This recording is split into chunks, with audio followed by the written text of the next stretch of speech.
Well, good day, friends. It's good to be with y'all again, albeit virtually.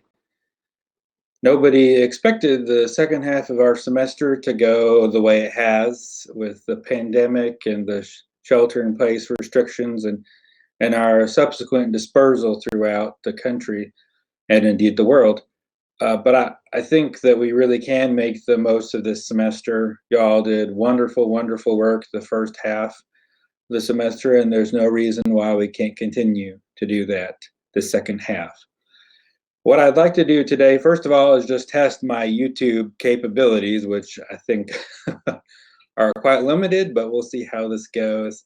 And I'd also like to take this opportunity to walk y'all through some of the changes to our syllabus. So what I'm going to do right now, God willing, is share my screen, the application specific to the syllabus. So you should be able to see the POLS 3710, Phil 4360, 5400 syllabus.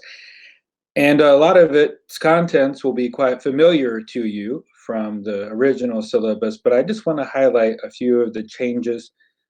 The first thing I really want to emphasize is that I am very available to y'all. Of course, you can no longer meet with me in person in office hours, but I am delighted to be available virtually, whether that's through Zoom, whether that's through email. So please let me know what your needs are. Please let me know how I can help you. I know for some of you, the past week or two, it's been a little tumultuous and chaotic, so you might only now be settling in to a regular schedule, a regular situation. So please, if at any point in the semester you have questions, problems, anxieties, concerns, let me know. Let me know and we can work through those. Our readings are the same. I have posted the O'Donovan chapters on Blackboard. So if you did not have your O'Donovan chapter, your O'Donovan book, it's now available on Blackboard, as well as an online version of the Thomas Aquinas. In terms of assignments, the biggest shift really is that we're moving our in-class participation to Blackboard, and subsequently I've increased the participation grade a bit to reflect the extra work y'all will do through Blackboard, and decrease the final paper grade a bit, which I think is welcome news for many of you. And the point I want to make really here is the Blackboard discussion groups, they are meant to facilitate the conversation that we had in class the first half of the semester. So please see all of these guidelines in this section as a minimum, as a help to good conversation discussion. It's not meant to limit y'all in any ways. Anybody can post anything at any time. I just ask that you let the original poster get the ball rolling, but I really encourage people to chime in whenever they have something they would like to say. And there were many classes at the beginning of our semester where lots of people had lots of things to say. So I know y'all have it in you. But as you know, to get the conversation going, I ask each week that one set of students across the groups function as OPs, original posters. So y'all will post something by typically Monday of that week. And then the second group, the RPs, will respond by Wednesday night. I've had a lot of questions about the forms that those original posts can take. And I really want you to imagine all the different kinds of ways students talk in class and discuss in class. Oftentimes our goal is simply to summarize what is the author really trying to say in this or that text. And so OPs can indeed take that form. It can also include some kind of evaluation. So for instance, is this logical? Is it rational? Is the person contradicting him or herself? Are there parts of the argument that really appeal to you and you want to push further? And also, and especially, the questions raised by the readings. So it's natural to read these texts and want to know more. It's natural to read these texts and feel a sense of confusion, to think, oh, this author didn't quite make the point that you think he was trying to make, or whatever. OPs can also show connections between our readings, and they can reflect interests that y'all have beyond the reading, which I think happened a lot in our class too. So this paragraph here, I hope it's helpful, but I think it's really just a set of guidelines, again, some suggestions. And again, I really want to emphasize that you do not need to be experts on the reading. Neither the OPs nor the RPs need to be experts. But you do need to have a little intellectual courage, a little fortitude in being willing to stick your neck out there and to try to say something to get the ball rolling. And I think that as a class, we've exhibited a great deal of sympathy and generosity toward each other. You're not going to be attacked for the things you say. People are going to be very generous and grateful, I think. They'll be very grateful that the OPs and RPs do this kind of hard work. The RPs, in some ways, are similar to the OPs. They should show that you did the reading and that you thought about those OPs. So those posts can agree or disagree with the OP in whole or part. What's important is you explain why. So you might, for instance, disagree with part of what the OP says, and the explanation might be, well, look at this part of the reading that the OP didn't consider, or look at this part of the reading that the OP might have looked at but didn't interpret as the RP does. And I think another valuable contribution RPs can make is simply adding to the conversation, making connections to other course readings or themes. We definitely do not expect the OP to do everything.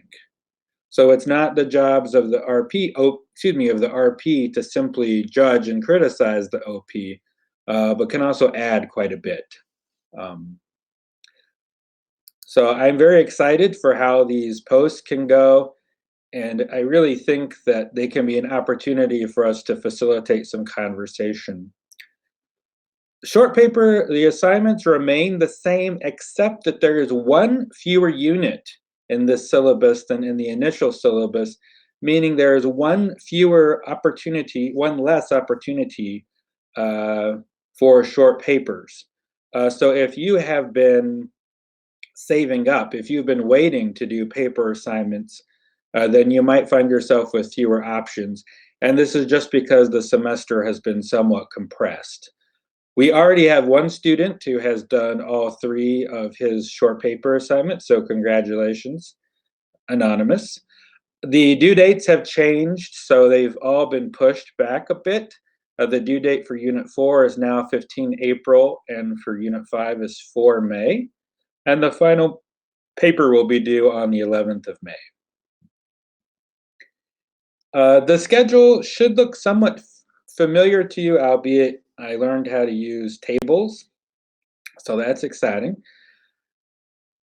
What you'll notice is that each week there are a few readings, so the readings have been pared down from the original syllabus, partially just to facilitate more conversation and a little less reading.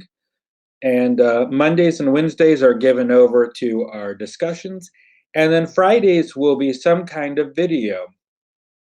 Some Fridays, that will be a recorded lecture by me. We'll try to keep those somewhat short and sweet. Other weeks, they will be a live Zoom meeting. I recognize that a lot of you do not have regular access to internet, so I do not expect everybody to participate in those live Zoom meetings, but I would hope you would get as many students as possible. I'm also just trying to gauge where students are in the semester and where they are around the world and country. So we will be somewhat flexible about how those Fridays go, but they will usually be some kind of video, again, either recorded or live. You will note that I have built in some time for your Unit 4 paper, because I understand that, again, it's kind of a chaotic time for a lot of you. So Unit 4, oh, I did not mean to do that. What the hell? Unit 4, hopefully you can see what I'm seeing. Unit 4 is due April 15th, which is usually tax day, although not this semester. But between 6th April and the 15th of April is Easter, so I'm giving you some time before Easter to work on that paper. And then we will get through some Aquinas And then at the end of the semester, your Unit 5 paper again is due May 4th, and the final paper is the 11th. So I hope that the syllabus is clear enough. I didn't mean to add to anybody's confusion by a complicated syllabus. I tried to keep it as simple as possible. I think we're going to have a great end to our semester. We had a wonderful first half. There's no reason why we can't keep that energy going. And I'm really grateful to everybody's flexibility, to everybody's resilience. People have been very generous in making this second half of the semester work. And I know a lot of faculty are very grateful, not just me. So please, my main message here is take a look at the syllabus, make sure you understand it. But also remember that I'm very available for a conversation. I'm very available. So any kind of questions or concerns, so please reach out to me. And for now, this is the end of the video. So thank you very much.